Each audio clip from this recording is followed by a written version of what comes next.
Estamos de volta aqui ao Morning Show, falando de política ainda. Ontem foi o último dia da Raquel Dodge à frente da Procuradoria-Geral da República. Ela deu até uma coletiva para falar disso, teve ali, né, os últimos rompantes de procuradora, né, Vini? Verdade, Edgar. Essa que foi a primeira mulher à frente do Ministério Público Federal, Raquel Dodge, que ficou neste mandato aí por 2 anos, mas acabou agora sendo preterida pelo presidente Jair Messias Bolsonaro. Já era meio que esperado, porque ela apresentou até uma denúncia contra o Bolsonaro por racismo, mas nos últimos meses até que ela vinha fazendo alguns gestos favoráveis ao Bolsonaro para poder ser reconduzido. Exatamente, para poder prolongar esse prazo de 2 do anos, cargo, mas o Bolsonaro optou por Augusto Aras. E ela deu essa coletiva, Edgar, que é uma coletiva até rara, foi uma coletiva longa, de pouco mais de 1 hora, e um trecho interessante foi que ela anunciou ali uma denúncia que ela fez contra um grupo de 5 pessoas pelo desvirtuamento das investigações referentes ao assassinato da vereadora Marielle Franco e também do motorista Anderson Gomes. Vamos ver o que ela falou. Todos participaram de uma encenação que conduziu ao desvirtuamento das investigações. Os crimes imputados são esses, os atinentes ao modo como foram engendrados depoimentos que conduziram a Polícia Civil do Rio de Janeiro até um certo ponto indicar que os executores do assassinato de Marielle Franco e Anderson Gomes eram pessoas que, na verdade, não tinham participado dessa execução. Pois é, Edgar, esse grupo aí era liderado pelo Domingos Brazão, que é um conselheiro afastado do Tribunal de Contas da União do Rio de Janeiro. Era um grupo que teria encenado ali por mais de 1 ano falsos testemunhos para apresentar à Polícia Civil do Rio de Janeiro, e ela pede também a federalização do caso, ou seja, que o caso passe a ser agora julgado pela Justiça Nacional e não pela Justiça do Rio de Janeiro. Só que isso é uma questão até contrária à opinião da família da Marielle Franco, porque eles acham que isso vai postergar ainda mais aí as investigações.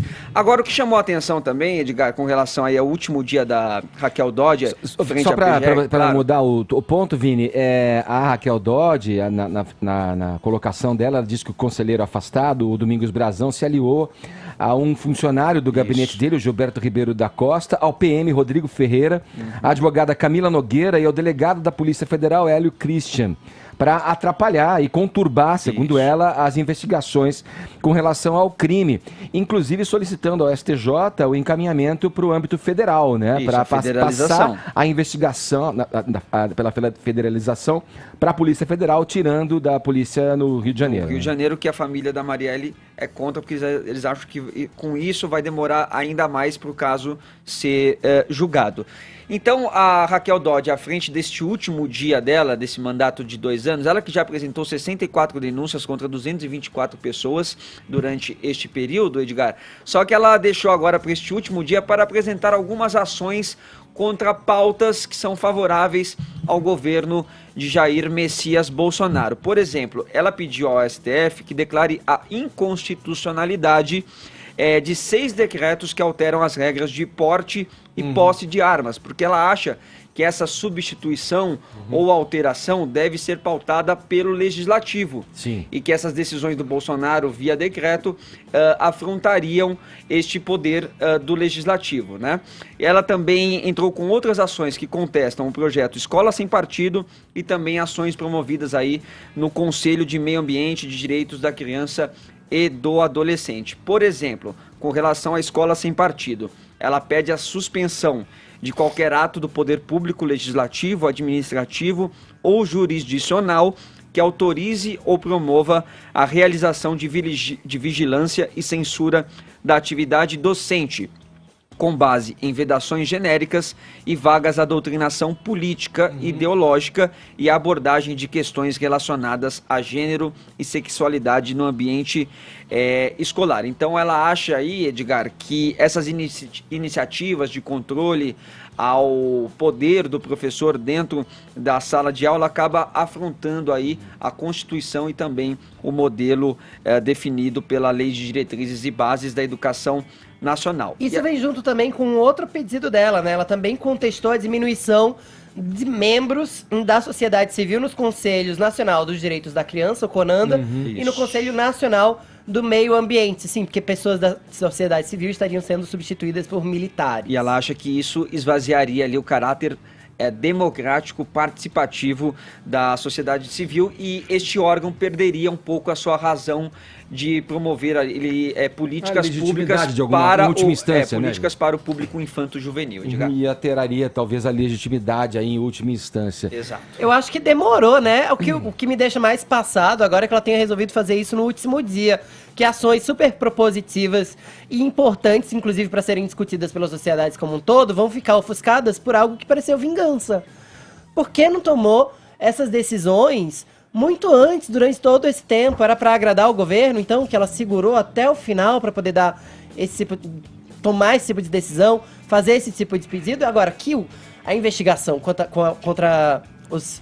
Melhor, a investigação do assassinato da Marielle e do Anderson, ela é uma farsa, isso a gente tá cansado de saber. A gente tá cansado de saber que as autoridades do Rio de Janeiro estão tentando a todo custo empacar isso. E não é a primeira nem a última vez que alguém da polícia, ou algum político, ou membros da sociedade civil e de conselhos anti-violência falam sobre o assunto. Já deviam ter tomado uma atitude quanto ao assassinato da Marielle e do Anderson há muito tempo.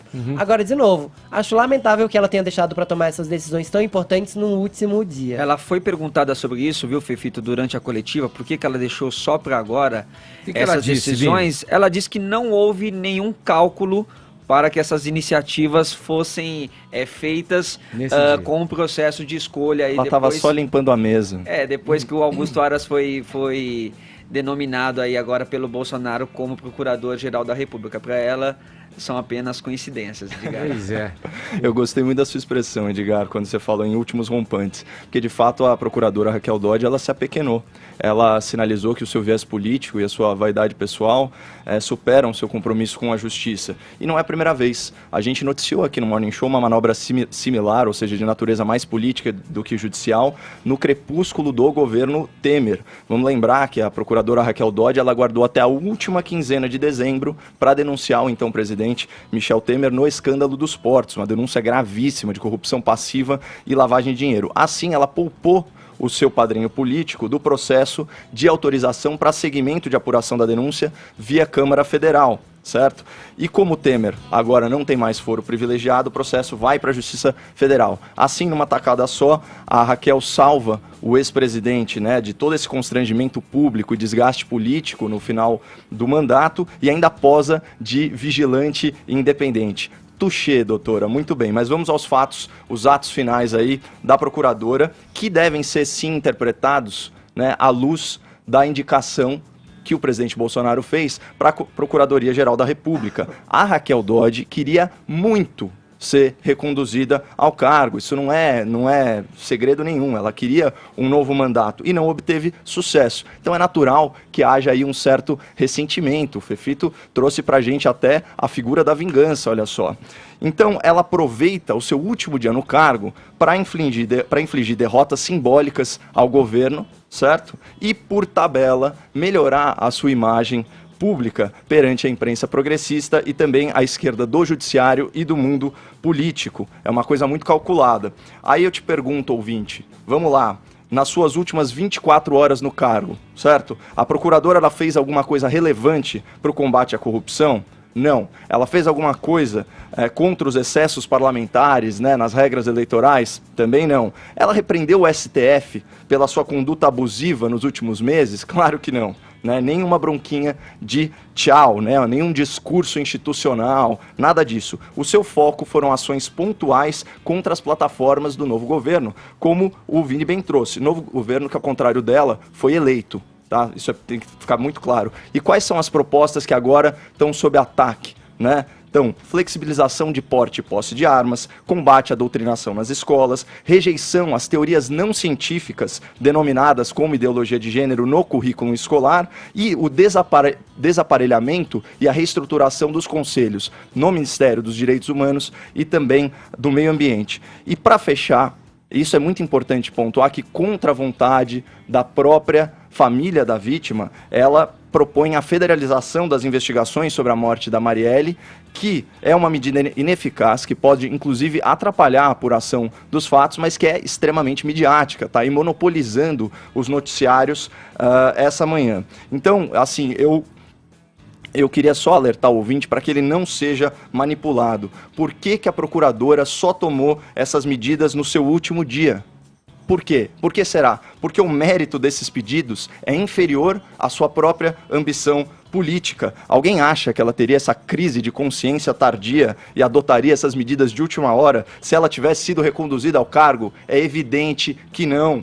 Né? Então hoje a grande mídia, que é antipática ao governo desde sempre, vai chafurdar nesse lamaçal de narrativa e mau uso do direito. E a Raquel Dodge, atacando o governo intempestivamente, ela sai muito menor do que entrou quando foi nomeada pelo Temer, um presidente que ela própria admitiu como corrupto. E pior, ela perdeu a oportunidade histórica de defender o combate à corrupção, endossando a Lava Jato com a devida ênfase que a Força Tarefa merecia. E foi muito tímida ao censurar os abusos de autoridade do STF, furtando-se, inclusive, a denunciar os seus crimes de responsabilidade. Então, assim, certamente ela entrará para a história por ser a primeira mulher à frente da PGR, nesse sentido, aí todos os nossos cumprimentos, mas não por ser uma procuradora corajosa. E as emoções prometem seguir adiante frente à Procuradoria-Geral da República, porque o escolhido Augusto Aras, aí, em revelações recentes da Vaza Jato, teria aí